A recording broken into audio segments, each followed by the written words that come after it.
Welcome to the Damage Report. Today in the news, insane reactions on both sides to the sinking of the flagship of Russia's Black Sea fleet. We've got Jen Psaki smoothly transitioning into her post-Biden administration role in the media by mocking Peter Doocy of Fox News. That's gonna be fun. And in the 2024 presidential election, will we even have debates at all? It's not looking like a sure thing at this point. All that and more to be broken down on today's episode with me, John Iadarola, and the host of so much Happy Half Hour, sometimes Game Busters, sometimes other things, Brett Erlich. How's it going?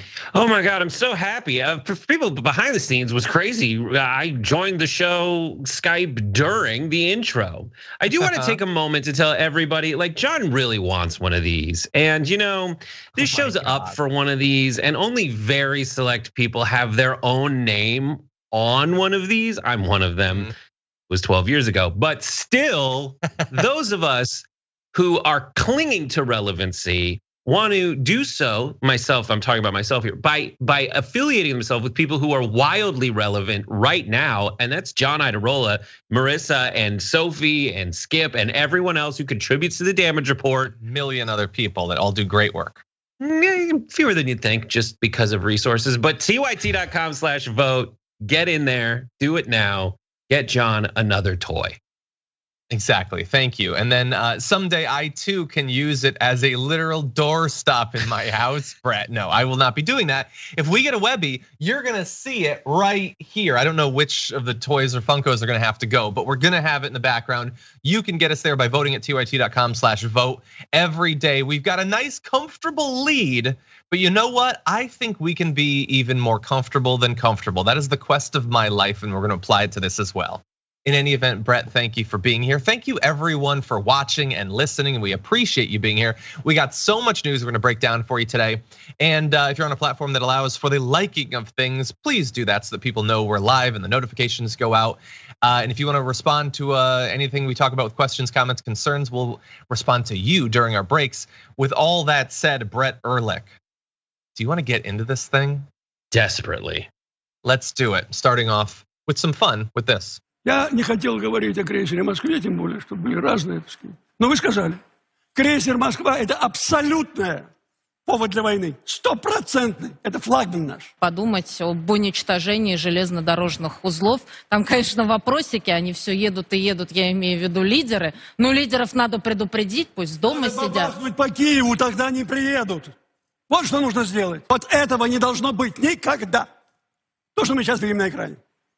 Есть один способ ответить. Бабахнуть один раз и все. So if you were wondering how state TV in Russia was handling the sinking of the warship Moskva, not well. Kind of freaking out there, calling for World War III as a result of it. In fact, here is a photo of this ship. You might be familiar with it for a number of reasons. One, it is the flagship of Russia's Black Sea fleet. It's also the actual ship that showed up very early on in the war that threatened the Ukrainian soldiers on Snake Island and then were told to go F themselves. Well, they have now gone and F themselves, I guess, to the bottom of the sea. But anyway, those pundits and hosts on Russian state TV were not handling it well. The first gentleman that you heard goes on to say, even the fact there is an attack against our territory is now like we were doing this special operation, no more. Now it is all out war. And media throws in, he sounds as angry as an old man trying to send back soup in a deli, which I think is a line from Seinfeld. Anyway, for real, no fooling around anymore. What's it called? What are we waging right now? This special operation ended. It ended last night when our motherland was attacked. So the motherland, by the way, is that ship, which at the same time, Russia is gonna go on to claim wasn't actually attacked. It was totally just an accident that caused it to go to the bottom of the sea. But he's saying now you attacked us, so now it's on. Dude, you started it. That's like you just tackled someone to the ground. They reached up and just lightly slapped you, and now you're freaking out. You know what's a great way to not have your ships be sunk? Don't invade other countries. I think that's general advice that applies to Russia and every other country, including the United States. A lot less ships are sunk when you don't launch barbaric illegal wars. Brett, what do you think? Right, the Pentagon cannot confirm or deny that this was an attack by the Ukrainian military, or if it was what the Russians ended up saying, which was like, it was fire, but also you did it anyway. But what you see from the Russians right now is the consequence of having such a state-run media apparatus for so long in being able to exist in your own bubble and not having it face outward, that you now, like, you realize they're bad at it. They're like the people who've been in a cave, and so they just like come and they step out into the light and they don't know how to react. They're so bad at spinning this. They're spinning it 3 or 4 different ways. And anyone who's spun a basketball knows, you just have to spin it one way fast enough and it'll stay upright. Right now, they're all just like spinning the ball in different directions, and it's pathetic. Exactly, and let's be clear. So far as I know, it had been on fire. It was being towed away to be repaired. So I am assuming that there was no loss of life. That as it's in the process of sinking, they're able to get the people off. It had been with other ships, and I don't want any of those soldiers to die, the sailors. I don't want the ship to go down. I didn't want the war, and I assume, by the way, many Russian soldiers probably share my position on that. Unfortunately, they are not in charge. But at the same time that the pundits and the hosts on Russian state TV are freaking out about this, the other side is having a bit of a victory lap. Ukrainian President Volodymyr Zelensky thanked, quote, "those who showed that Russian warships can sail away, even if it's to the bottom," during a public address on Thursday night. The Minister of Defense of Ukraine tweeted, "A flagship Russian warship is a worthy diving site. We have one more diving spot in the Black Sea now. We'll definitely visit the wreck after a visit in the war. By the way, I already have 300 scuba dives." I love that it's sort of like getting in a dig about the war, but it's also like kind of braggy. Yeah, absolutely. 300, that's impressive. And finally, a member of parliament, Lesia Vasilenko, says Moskva battleship went down with missiles and ammo used to target Ukrainian cities and towns. Now it's part of the submarine fleet. So they're having some fun with it. And by the way, this particular ship was able to hold and then eventually fire 17 long-range cruise missiles. So it's a significant piece of military hardware. And considering all the devastation that has been, wreaked not only against the Ukrainian military, but against civilians specifically recently, I get why they would want to have a little bit of fun with this. But not every country does that. I think it's worth saying this is a particular like cold country, Eastern European way of talking to each other back and forth. Like, this is fascinating. They're getting in like silly punches while people are dying. And that's kind of the MO of this part of the world when it comes to war. It's just like, no, we go long. Don't mess with us, but like we're not only dangerous, we're crazy. Is like the branding of it, and also like a deadpan situation is they're being super, super mean to you. 100%. And you might well be right, but I wonder, especially after this, like in the next war that the US needlessly enters into, are we sure that like Lauren Boebert wouldn't be tweeting things like this? I don't know. I guess we'll see. It wouldn't be as funny for all that the right complains about the death of humor. Like this dark humor is just landing. Like to say, hey, good job, submarine fleet, idiots. Exactly. It's like a line from a TV show. Anyway, so I'm getting a bit of schadenfreude, a bit of chuckles out of this. You know what I would prefer though? Russia, get your soldiers, get your ships, get your tanks out of Ukraine. It's worth, no more will blow up. Yeah, it's worth. I don't want there to be a war. It's worth like hanging a lantern on this. Like, look at one of the many arguments you mentioned it earlier coming from the Russians. We're escalating this because you had the gall to attack us, and we won't stand for anyone attacking us. Exactly. On our land. And this is in the sea, but like on our territory in the Black Sea. Yeah. That is insane. There is no one in the world, like fog of war aside, whether it's an attack of missiles from the Ukrainians to say they shot their Neptune missiles at it, or if it's a fire that broke out by accident, the Russians are saying something absolutely crazy, which is now that you're attacking us on our land, that's a bridge too far. Whoever would stand for that kind of behavior, well, you're expecting the Ukrainians to, you morons. Yeah, doinks. That's what I would say. Okay, I got a couple quick updates. I want your fast reactions to these. So the first is about this back and forth, which you're alluding to. Both Russia and Ukraine said that ammunition had detonated aboard the Moskva, forcing the crew to evacuate, but they had different explanations for why that was. Ukrainians say that they struck it with a missile that caused the explosion, which obviously Russia doesn't like the idea of that, so they might lie about it. Russia says that ammunition exploded due to a fire, and then the cruiser ship sank in stormy sea conditions. As people are noting online, the sea was angry that day, my friends. Is that better though? Like, okay, you don't want to say that the Ukrainians hit you with a missile, but the idea that ammunition is just spontaneously exploding and then the wrath of the sea gods themselves took your ship out, apparently, does that make your military look better? Right. It's a wash at best. We're not weak, we're incompetent. We're incompetent, and then we like to follow up our needless fire explosion with sinking below the sea. What are they gonna be hit by an earthquake next? Is the Avatar like on the ground? Anyway, in addition to the ship being lost and its ability to, wage war in that area, something else might have been lost. And this is where we're gonna need to bring in an expert like Indiana Jones. But a news report from 2020 has given rise to the question of whether the vessel sank with a Christian relic, a piece of the true cross on board. The relic is a fragment of wood just millimeters large that, according to believers, is a piece of the cross on which Christ was crucified. That fragment is embedded in a 19th century metal cross, which is itself kept in a reliquary. And so maybe a bit of the actual cross of Christ was taken out. I would assume if I was one of the soldiers evacuating, I'd grab the cross if I really believe that it was part of it. So maybe it's safe, maybe. All I gotta say is if anyone's traveled Europe or like watched a Rick Steves PBS report on Europe, everybody's got a piece of that cross. Like you'll be going through, like he'll be like, you can get delicious Parmesan cheese from the hills of Parma. Also, each one of these pigs that makes prosciutto di Parma is stuffed with little pieces of the original cross. Like there's hundreds and hundreds of these little shards going on. Yeah. So I feel, and let's be honest, it probably if you want the true cross. No, we don't know where the man's body's at. Then yeah. Well, exactly. Yeah. If we don't, yeah. That's absolutely ridiculous. Where can I get some arc? I want some shards of arc, like goats. Do I dig inside the goats for the shards of arc? I don't know.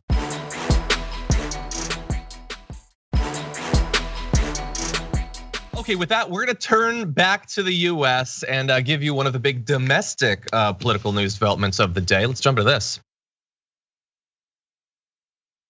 Public service announcement. If the chat's good, we can get a cat on camera, by the way. That'll happen. I think that we might have to move towards that. In fact, I'm gonna give you a like challenge, everyone. If we can get to 1,000 in a time that I consider reasonable, we'll give you a cat. But first, apologies to the director. Okay, now we're gonna jump into this news here. CNN has revealed yet more text messages that were going back and forth between extremely powerful and politically connected Republicans after the 2020 election and before the insurrection. In this case, coming from Senator Mike Lee and Representative Chip Roy, and oh boy, does it reveal a lot. So first of all, I need you to understand who Mike Lee is, who he was in the lead up to that election. He said on October 7th, "We're not a democracy." And he is technically right in a needlessly pedantic way. We're a representative democratic republic.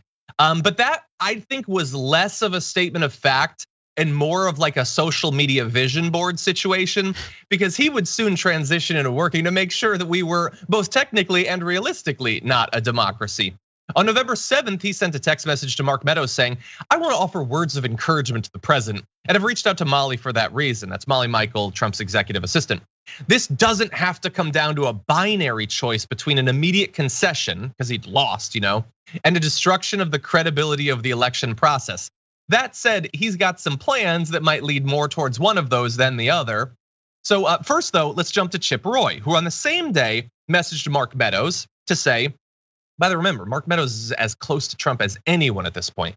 "Good, be well. If you're still in the game, dude, we need ammo. We need fraud examples. We need it this weekend." And Mark Meadows says we are working on exactly that.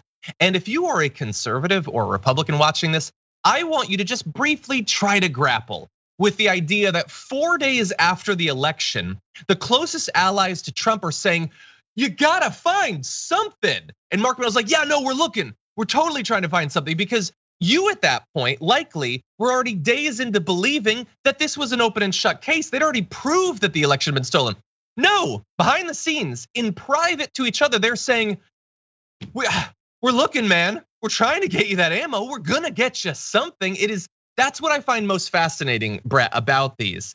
It shows us the gap between what they were pretending to believe in public and what they were doing behind the scenes. So that's your most shocking moment. If we could go back to graphic 3, the most shocking moment for me is when I see Chip Roy text the word dude.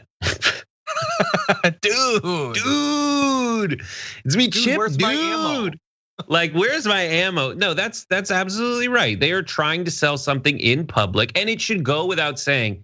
This is what they do everywhere. This disconnect between like this inconsistency, this strange grappling for any bit of reality to spin an insane non-reality around. Like they can't, they have such low standards and they can't even hit those. Totally. Meanwhile, like you're looking at, I think, was it Meadows? There's like 2 identical right-wing guys that I think it was Meadows. One of them is had to vacate his voter registration because he himself registered Meadows registered in North Carolina and basically committed what, in my opinion, I would very easily say, if not legally, then just as a concept, is voter fraud. Is voter fraud, exactly. Where he registered at an address he'd never been to.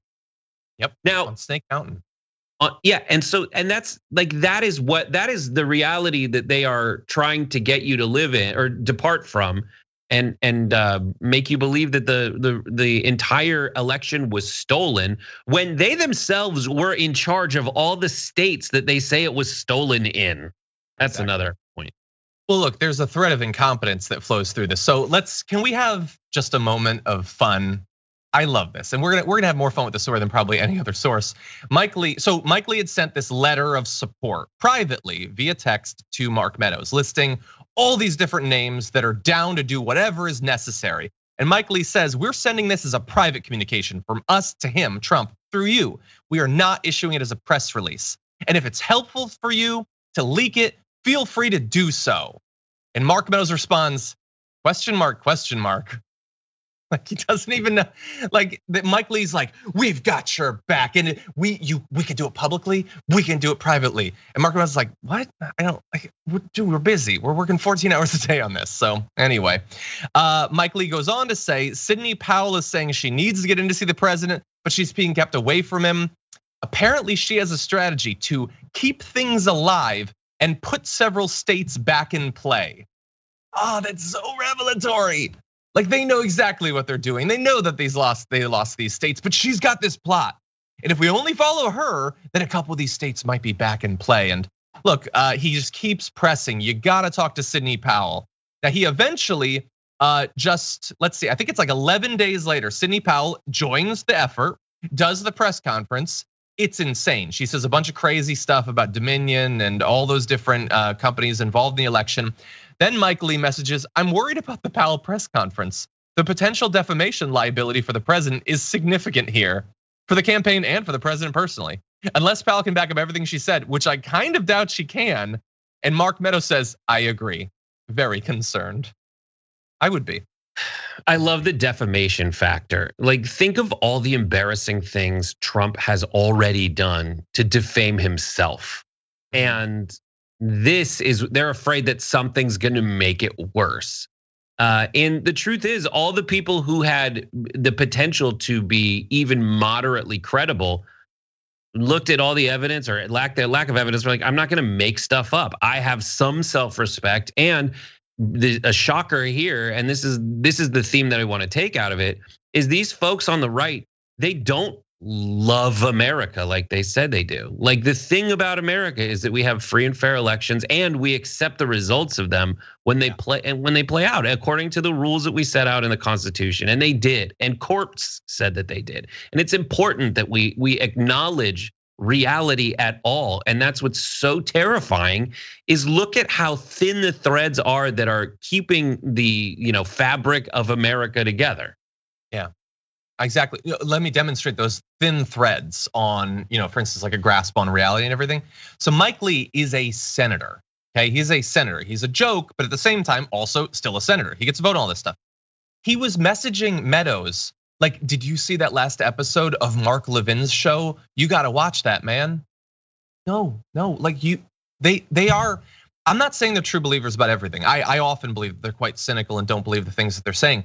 But in private, when they didn't think anyone would see this, they literally think, no, Mark Levin, he's winning here. He's got it. He knows what's going on. You should watch him.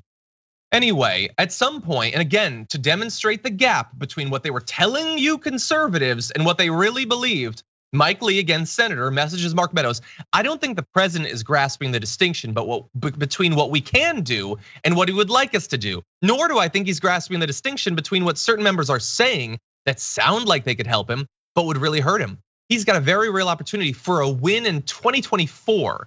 That opportunity could be harmed in multiple ways this effort. Now, Mike Lee didn't and never will come forward and say any of this because he's terrified of the retribution he would face. But behind the scenes, he was saying, no, dude, we gave it our try. We tried to overthrow the election. It didn't work. Now it just looks pathetic.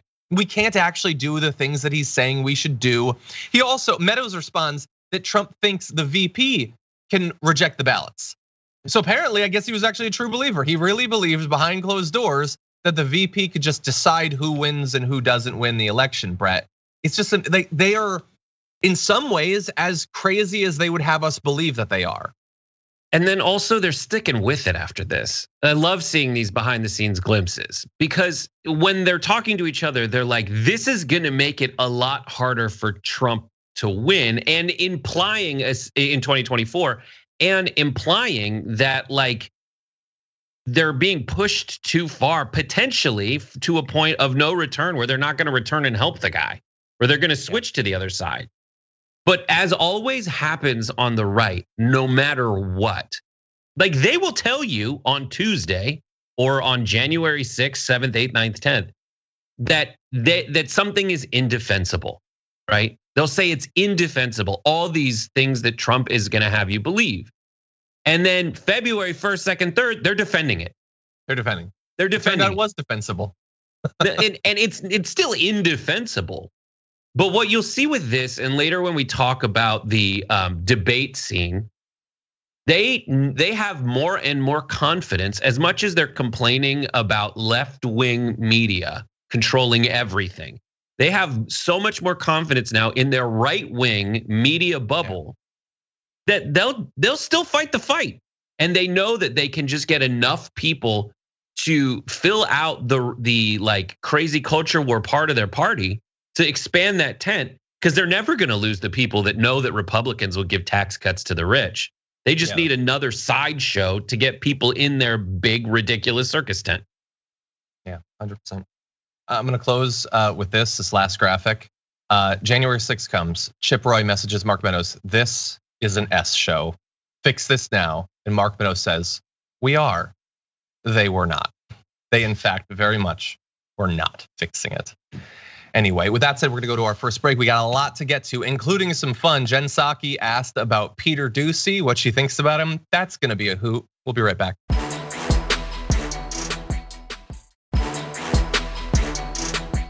Welcome back, everyone. It's time for a little bit of fun. Let's jump into this. So we have to talk about Peter Doocy for 1 second. Sure. Okay. Okay. Is he a stupid son of a bitch? Or does he play a stupid son of a bitch on TV? Okay. Well, he works for a network. Okay. That provides people with questions that nothing personal to any individual, including Peter Doocy, but might make anyone sound like a stupid son of a bitch. Okay, so there you have Jen Psaki, who still technically is the press secretary, but very soon will be like hosting a show on MSNBC or something. It's a weird world we live in. Mocking Peter Doocy. Let's be clear, she did say that he sounds like a stupid son of a bitch, while also providing a bit of an out. So there's still a little bit of diplomacy there, Brett. She implies, yes, he does day after day sound like a stupid son of a bitch, but it isn't his fault. It's only because Fox provided stupid questions. And if you don't remember some of these questions, Marissa did a great job of rounding up some examples. So for instance, she mocks Peter Doocy's question about Texas busing migrants, pointing out that it's a publicity stunt. Peter Doocy is pretending as if it's a serious demonstration of immigration policy. He's always down to give the right the best shake when they're clearly being trolls. He asked if a White House event celebrating Ketanji Brown Jackson will be a super spreader. He asked questions about a video of Biden kissing Nancy Pelosi, asked a ton of questions about Hunter Biden and all that, and if whether President Joe Biden would support a special counsel to look into his son posing nude in a photo or something. And so anyway, look, they're having a lot of stupid questions, Brett. What do you think about her engaging with this though? So we've been doing some, there's a channel that is basically on TYT's network that is basically home to every ridiculous Doocy and Psaki moment. So it's youtube.com/TYT investigates reports or facebook.com/TYT investigates. Don't ask me how it got that. But what you see, the most fascinating thing is he asks versions of the same question every day. The evolution from like, is there gonna be an investigation into Hunter Biden? Asked and answered. The next day it'll be like, is there gonna be a special counsel investigation into Hunter Biden? Mm-hmm. And then it just gets one extra word essentially every single day for a week. And the reason that she is right in saying this is a Fox News thing is like, if you go back and look at what's happening on that network, it's just what they're reporting on anyway. And he's just the way that they get a quote from her to stick into those stories. And yeah, that's the short answer. Yeah, basically it's, wouldn't it be fun if we could have a long conversation about a special counsel? Okay, that would be good. So let's just do that, even though there's no evidence that that's gonna happen. And so we'll ask a question about it, pretending that it's serious. And we can always say people are asking questions when it's our people who are asking the questions. And then they can get that interaction, no matter how bad he looks, it's gonna be interpreted in the most favorable light by the Fox audience. So you can run it anyway. It's an amazing scam that they've got going. They can just invent whatever news they want. And so that's what they did. Now, I do want to be clear. I was giving Psaki a little bit of credit there for being diplomatic in that she was implying that this isn't his fault. That yes, he does sound stupid, but it's not his fault. Fox gives him these questions. To be fair, John Roberts responded saying, note to press secretary, Peter Doocy makes the decisions on what topics he wants to quiz you on and develops the questions himself. His philosophy is a basic tenet of journalism. Comfort the afflicted and afflict the comfortable. If that makes all of us stupid SOBs, so be it. So first of all, he strips away the cover. No, if he sounds like a stupid son of a bitch, he worked hard to sound like a stupid son of a bitch, and you will give him the credit that he's due. But also pretending that is the journalistic philosophy that Peter Doocy is just the most recent incarnation of. He is asking serious questions to find out about what those who are most afflicted need to know. No, he's asking dumb gotcha questions about DC personalities. That's it. There's never any substance. It's never tied to anything real, any actual crises. It is doing PR for Republican politicians for the most part, and especially for Fox News, Brett. That is all that it is. And you can tell by the smirk on his face at the end of his questions, because he knows it's ridiculous. He knows it's stupid. No one takes him seriously. The guy is asking about nepotism when his name is Peter Doocy. Mm-hmm. He's harping on the corruption of giving special favors and handouts to your kid when his dad is one of the three Muppets barking nonsense, and as though it's a children's show, as though it's Sesame Street, to everyone's grandma every morning on Fox and Friends. Yeah, 100%. And by the way, just to give you a reminder, because we haven't talked much about Fox and Friends recently, about what, and then they have Peter on all the time. Just, I think it was yesterday, I think it was Kilmeade said, those who still wear masks are psychotic. we're about to cruise past 1 million deaths. There's still between 30 and 40,000 new cases, 500 deaths on a daily basis. You are psychotic if you wear masks. That's the journalistic comfort the afflicted, afflict the comfortable philosophy that they are following over there on Fox. I will close by saying, Brett, and I want your question about this. I still don't like that she knows months in advance that she's going to be working for a particular partisan news outlet, and she's still working like to represent. It just feels like, I think she can mock Peter Doocy and Fox News as much as she wants. They deserve it. But when you have your own sort of, like, you're setting up a fan base now, I do think that there are some ethical concerns. I think that they might be a bit overplayed by the right, but I don't like it. It feels dirty to me. A, she already has a fan base. B, this is a huge get for MSNBC because usually they only hire former Republican press secretaries. That's true too. Hey, it's balance. And that's it. And this is like the weird realignment we're in right now. It's MSNBC is exactly that thing people criticize them for. It is New Yorkers of all types that are like, I think Republicans are too dirty now. Yeah. And I'm gonna make rich establishment coastal elites essentially feel good about not changing anything. I'm socially progressive, but fiscally conservative. That's what it's for. And they're getting another one. And I still also John Roberts is pretty good when he is in those press secretary circles or, doing the press conferences, even though he does look like a 1950s drawing in a magazine of someone intended to sell suits to people. Nice. That's a very specific take.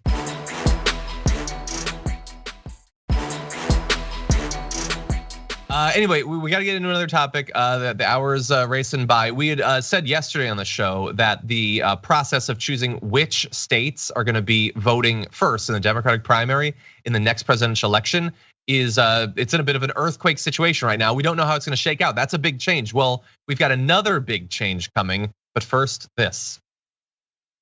He hit my hands. Nobody has ever hit my hands. I've never heard of this one. Look at those hands. Are they small hands?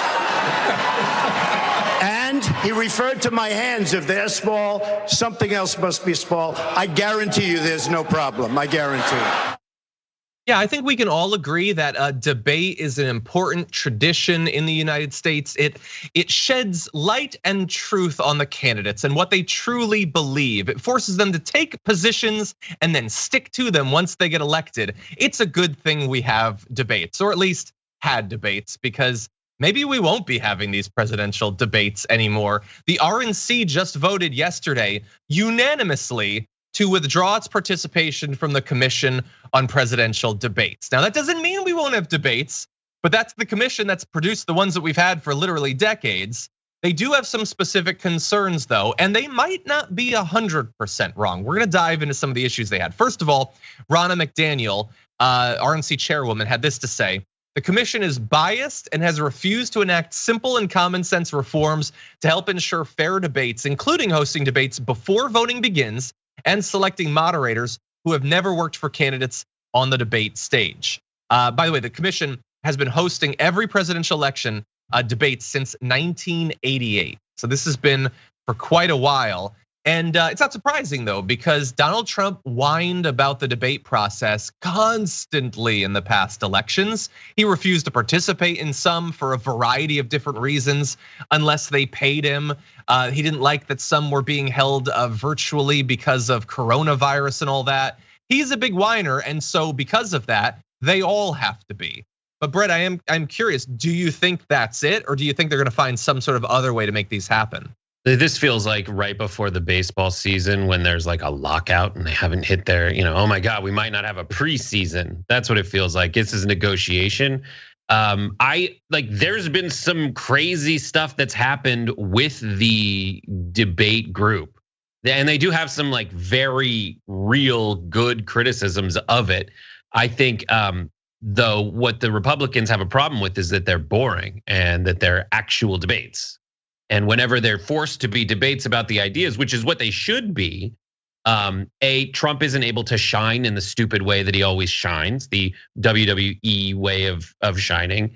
But I think that watching debates under the current framework of basically what they pulled out of is like watching Shakespeare.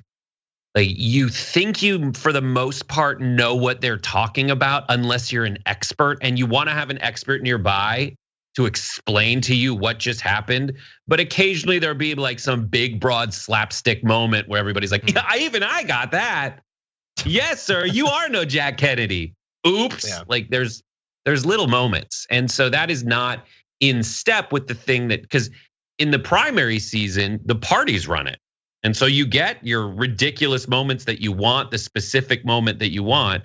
And that's what I saw. I mean, I remember standing and laughing as Trump was annihilating all the pencil necks next to him on stage during the first Republican primary debate in 2016. Yeah, and the issue is we learned a lot about him and about the rest of them, but not much about what they would do. I mean, remember Trump was making claims about how he was going to do universal health care. How'd that work out? Yeah, no, it's ridiculous. Like I don't know what's going to be left of the elections soon after all this. So they're not doing the debates. Like, by the way, on the debates, someone reminded me, I completely forgot about this. Isn't it crazy what you can forget about in American politics? Trump tested positive for COVID and then showed up to debate with Joe Biden anyway. Yeah, there were no consequences for that. He could have killed Joe Biden anyway. But yeah, so they're not going to do the debates. The Republicans don't do a platform anymore. There's more election than ever before, but less to it than ever before. It's like Skyrim. It's like bigger but shallower. There's just nothing to these elections anymore. I hope the Democratic primary at least has some substance, because that's pretty much all we're going to get. You got a television star in Trump, and they want him to play to his strengths in every possible opportunity. And as I said earlier in this program, but like they have a lot of confidence in their ability to effectively communicate to a lot of people in right-wing media echo chambers. Yeah. And so when you're doing a negotiation, you really have to ask, like, what do I need? What do I need to engage in? And ask anyone in politics. If you're in the lead, you don't want to debate. Mm-hmm. So everybody's dodging debates. There's a bunch of people that just thoroughly dodge debates all the time.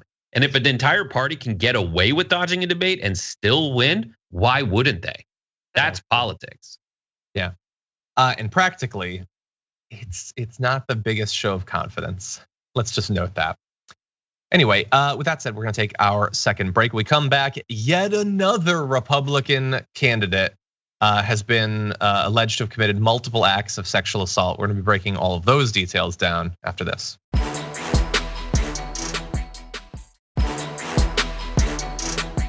During the chat, Brett came up with a false flagship for what's going on with the Moskva. No, it did actually go down. We're not asserting that it's a false flag, but their use of it certainly feels like that. Anyway, with that said, I think it's time to jump into some unfun with this. Early on, when I got into politics at age 22 in Nebraska, I was groped at a political event by someone who is not a member of this body and not a current or former office holder. I buried it because I'd gone through a worse trauma in college and tried to minimize it, just as I tried to minimize it when I've been touched inappropriately on this floor and in committee by members of this body. And most of you were on the floor when a member who, on the mic, talked about raping me on the floor of the legislature. That doesn't even get to the rape threats, the death threats, and sexual comments directed towards me on social media. Our policies definitely don't protect staff, and they definitely don't protect female senators. Now that is State Senator Julie Slama talking about a great variety of different instances of harassment and assault, both before and after becoming a state senator. And there is a lot there that definitely needs to be looked into. Every woman, and state senators should not be an exception to this, should be safe and comfortable, able to do their job. And clearly that is not the case. However, she is also just one of a number of women that are making claims specifically about a candidate. Front runner in Nebraska's GOP gubernatorial primary, Charles Herbster, has apparently assaulted, according to these allegations, a large number of women over the course of years, from 2017 to this year. The women ranged in age from their late teens to mid 20s at the time of the incident. 8 women as of right now have come forward with allegations. It is possible that as this story is picked up and spread, more will potentially. So in any event, I want to get to some of the details, starting with Ms. Slama, who says, this is quoted by the Nebraska Examiner, she was appointed to the legislature back in January of 2019. She was in a crowded ballroom at the Douglas County Republican Party's annual Elephant Remembers dinner that April when she was walking by Mr. Herbster. The news outlet reported that he then reached up her skirt without her consent and touched her inappropriately, which is just, I can't. We have heard so many instances like this, and I cannot conceive of a person making a choice like this, let alone constantly doing this and then going on to continue to run for office as so many of these people do. This is just the most recent Republican who has faced multiple allegations of either domestic abuse or sexual assault. Like, we have to be specific. In this video, if you're like jumping into the middle of the video, we're talking about Charles Herbster, not one of the many others that we've reported on, by the way, and he is the front runner to be governor. Another person at that event saw Herbster do this and told the Examiner about it. Not that multiple witnesses will be enough to get Republicans necessarily to take this seriously, but to be clear, they're there. The witness and 2 others say that they saw Herbster grope another young woman on her buttocks at the same event. Multiple assaults just at one event. 6 women told the Nebraska Examiner that Herbster touched them inappropriately when they were saying hello or goodbye to him, or when they were posing for a photograph by his side, with women saying that Herbster groped them on their buttocks outside of their clothes during political events or beauty pageants. Each woman says that she was grabbed, not inadvertently grazed by Herbster. It was an intentional thing. A 7th woman said that Herbster cornered her privately and kissed her forcibly. And this guy is, as we keep saying, the front runner. He is high profile. He is in fact endorsed by this individual, Donald Trump, writing an endorsement. He is apparently a tremendous supporter of America First. And he would be great for, I don't even want to read all the details considering all that we know about him, but Trump is behind this guy. And do you think that these details are going to cause him to retract his endorsement? I hope I'm wrong. I hope he does, Brett, but I kind of doubt it. Just one disgusting detail of this. The former mayor of Omaha, just to give you an idea of what's happening and the other people who are supporting this guy. He inquired, you could look at this on her Twitter. He inquired to see what she was wearing when she got groped. And she tweeted a photograph of what she was wearing when she got groped. He's like, I want to know more. I want to know what she was wearing. That thing that like at this point seems like who actually says, well, what were you wearing when you got groped? There are people in Nebraska politics, this sick cabal. And if you're like, oh, there's something you always hear is like, this is a takedown from a disgruntled Democratic plant. No, Slama is a Republican, a very pro-life Republican, outspoken. Like this is on, like all of those things that they throw up there as a smokescreen to say, well, locker room talk. Like this guy, according to these accusations, does just start kissing them. Yeah. And regardless of like to dole out an endorsement shouldn't and usually doesn't come without some level of heavy vetting. Yeah. As to whether the guy is doing heavy petting. And he is. And it doesn't seem to dissuade Trump from giving the old who's got 2 thumbs and supports and endorses serial gropers, this guy. Exactly. Yeah, they're consistent. By the way, these particular allegations, we don't know. It's possible he's been doing it to many other women for much longer. Started in 2017. Is it possible that he started to think, well, nobody cares about this stuff. You can get elected and do this, so why not just do it? And by the way, Julie Slama, the woman that you saw in that video, who is just one again of 8 women, she is a Republican. So I know some people would be like, well, why didn't you say something immediately? Why didn't you do something? No, but like this is a well-connected, powerful person who is victimizing you. She wants this career. She believes that she should be able to run and hold office based on her merits or whatever. If she says something, who do you think they're going to believe? Who do you think they're going to side with? Is it more likely that he will face consequences or that her career is done and that's it. And she's never getting endorsements. She's never winning election as a Republican. I can totally understand that fear. And she's explicitly said on the floor, like, I don't want to be defined by this. Yeah, that's the reason she has said, I don't want to be defined by this. I never did. It's come up. You've asked the question. You're going to get an answer. And guess what? She's going to be defined by this.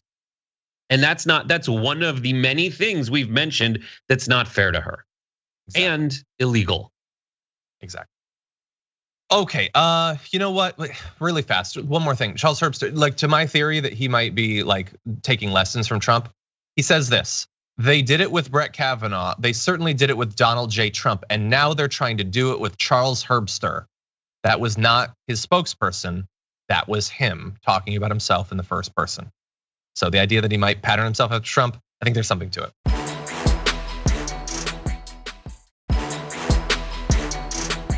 Anyway, let's jump into kind of a ridiculous topic to close out our hour with this. Stay healthy on the campaign trail. Well, it's a lot of work. You know, when I'm speaking in front of 15 and 20,000 people and I'm up there using a lot of motion, I guess in its own way, it's a pretty healthy act.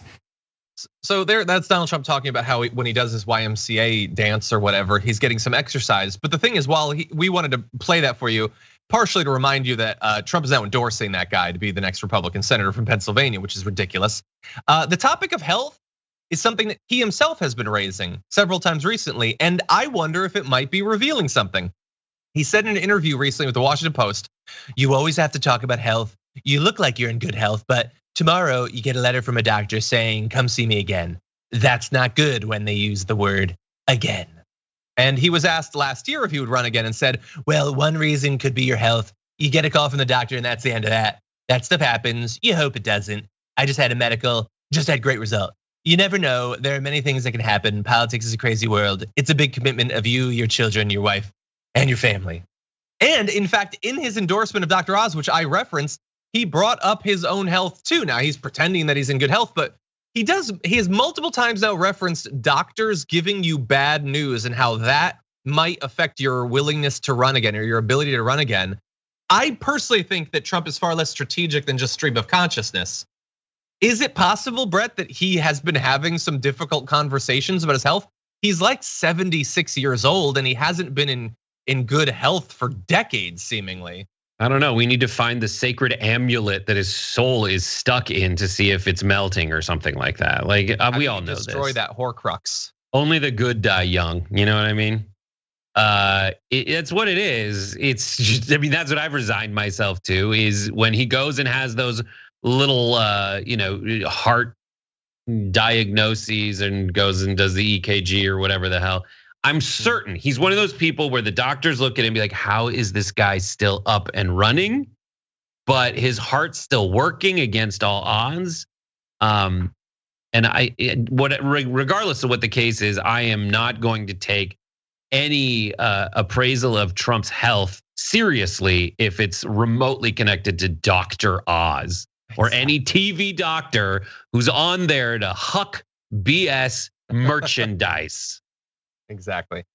Look, I agree with you, but Donald, if you're watching this, I do think that it's important that you watch out for your health, and you should get advice from the best doctors. So anything that Dr. Oz tells you to do to safeguard your health, that's what you should do, and only those things. You should take the supplements and pills he tells you to take, and that's it. Don't listen to those other doctors that went to schools and stuff. What do they know? Listen to Dr. Oz. Anyway, it is possible that he is worried about his health. It is possible some people are raising the possibility that he's putting that out there so that if he decides not to run, he can claim that's why rather than polling, or maybe DeSantis raises a ton of money.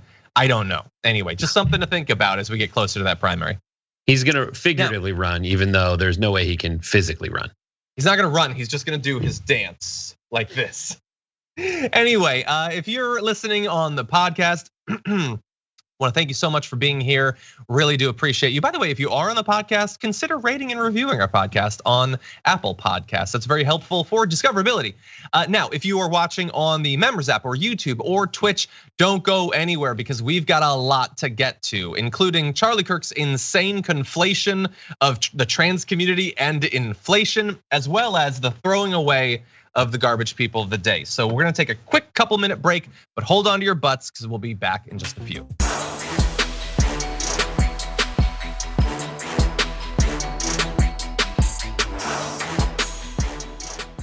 Thanks for listening to the full episode of The Damage Report. Support our work, listen ad-free, access members-only bonus content, and more by subscribing to Apple Podcasts at apple.co/TYT. I'm your host, John Adarola. I'll see you soon.